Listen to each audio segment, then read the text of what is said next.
Karim Benzema opened scoring in the 13th minute, while Gareth Bale produced a stunning finish in the 21st minute to make it 2 in the first half. Schalke, unbeaten in their last 8 games, conceded 4 more goals in the second half, as Cristiano Ronaldo scored a brace, while Benzema and Bale got their second of the night in the 57th and 69th minute. In the second match of the night, Didier Drogba faces former club Chelsea for the first time since joining Galatasaray. The game ended 1-1 with Fernando Torres scoring for Chelsea, while Aurelien Chouameni leveled up for Galatasaray. The Nigeria Football Federation will on Thursday unveil the new jersey of the country's national football team, which will also serve as the official jersey of the Super Eagles at the FIFA World Cup. The new and refreshing design is produced by Adidas, the official kit supplier of Nigeria's national teams. The new design will be worn for the first time by the Super Eagles at the next week's international friendly against Mexico. Super Eagles players, goalkeeper Chigozie Agwin, midfielder Abdullahi Shehu, and winger Ejike Ozenyi will be on hand to showcase the new jerseys at the occasion. Nigeria Premier League clubs are now to provide a bank guarantee of 25 million naira as against an earlier demand of 100 million naira by the League Management Committee. The LMC have also waived the payment for the registration fees for the new season and insurance cover to ensure the league kicks off on March the 7th as announced. 3 clubs, led by Giwa FC, are to now formally ask for a special waiver to pay their players below the minimum monthly salary of 150,000 naira. To ensure equity in the schedule of live broadcast matches, clubs that have any of their home matches televised live shall receive 250,000 naira. However, if for any reason, such as unsuitable stadia and security challenges, a club is unable to host a live broadcast match, the home game of the club shall be played in any other television-friendly venue. To tennis, Andy Murray fought back from a set down to beat Spain's Pablo Andújar in the first round of the Mexican Open in Acapulco. The British world number 7 lost the first set before coming back to win 3-6, 6-1, 6-2 against the world number 34 in humid conditions. The Scot will now face João Sousa in the second round after the Portuguese of Adrian Manireno. It's 1-3.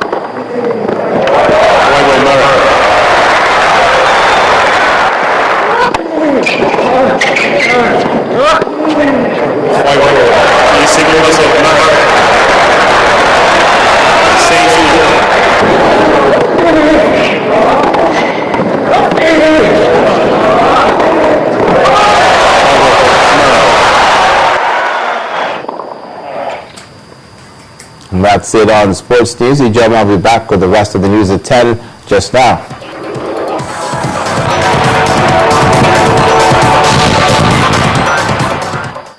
Unveiling the new look of Guinness. Discover a colorful world of more. Well, on the foreign scene now, pro-Kyiv and pro-Moscow protesters have clashed in Ukraine's Crimea region as tensions increase following last weekend's ousting of President Viktor Yanukovych. Here's Cynthia Areh with the details. Well, that scuffle came to a halt only when a police cordon separated the rallies, one pro-Russian, the other involving Crimean Tatars and people backing Ukraine's change of government. A new cabinet is due to be unveiled in the capital Kiev in a few hours' time. Then, Syrian government forces have ambushed and killed a large number of Islamist rebel fighters in the eastern outskirts of the capital, Damascus. The Syrian state media has reported that 175 people were killed. But the UK-based Syrian Observatory for Human Rights says it's received reports that about 70 died in the fighting in the eastern Ghouta region. Also today, Pope Francis says he's concerned about recent unrest in Venezuela, in which at least 13 people have been killed. Speaking at the end of his weekly general audience, the Pope says he hopes the violence and hostility will come to an end as soon as possible. He called on the Venezuelan people to promote reconciliation through mutual forgiveness and sincere dialogue. Finally, Germany's top court has declared unconstitutional a rule requiring parties to win at least 3% of the vote to enter the European Parliament.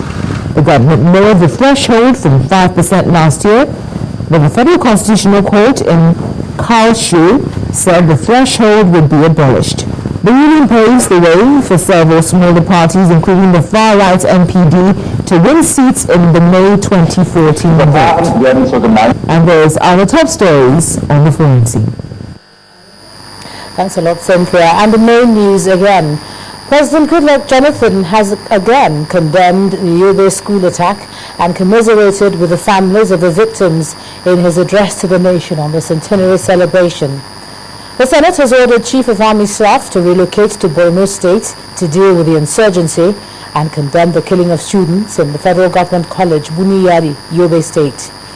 Two UK citizens, Michael Adebolajo and Michael Adebowale, have bagged long jail sentences after being found guilty of murder, and Ukraine's ousted President Viktor Yanukovych has been placed on the international wanted list. Well, that's the news at 10 tonight. Thanks a lot for staying with us. I'm Ijoma Onyata. You have a good night.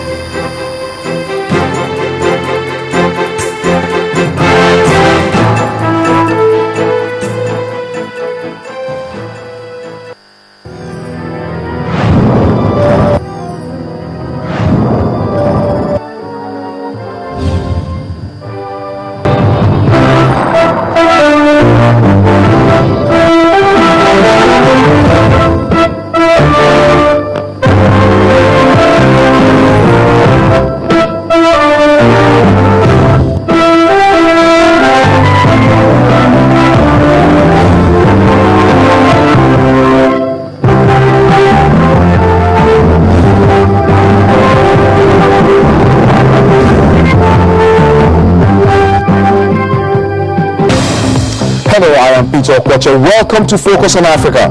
Our top stories.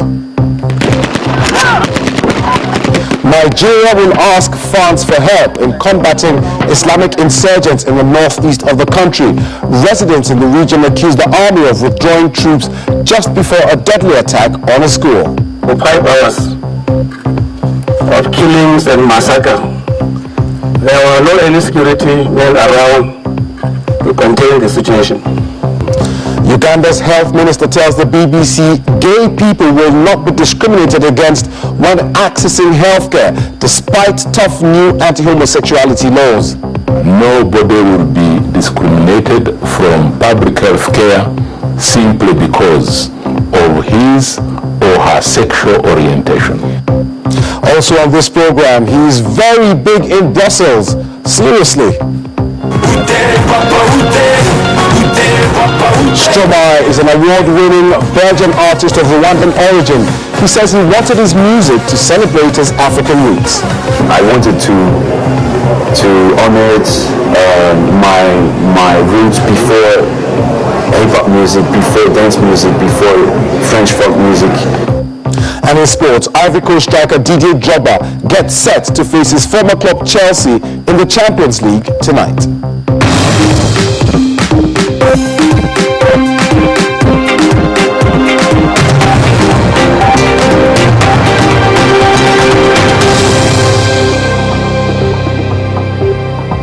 Hello and welcome to Focus on Africa on BBC World News. Nigeria is calling for help. The government says it will ask France to play a role as it seeks international commitment to fight an Islamist insurgency. It comes after an attack on a school on Monday night in the northeastern Yobe state, which left at least 29 teenagers dead. 300 people have died this month alone in attacks blamed on the Islamist group Boko Haram. Let's go live now to the BBC's Will Ross, who's in Abuja for us now. Will. Yeah, as you say, Peter, it's been a horrific few weeks for northeast Nigeria. More than 300 people killed, And this latest attack on the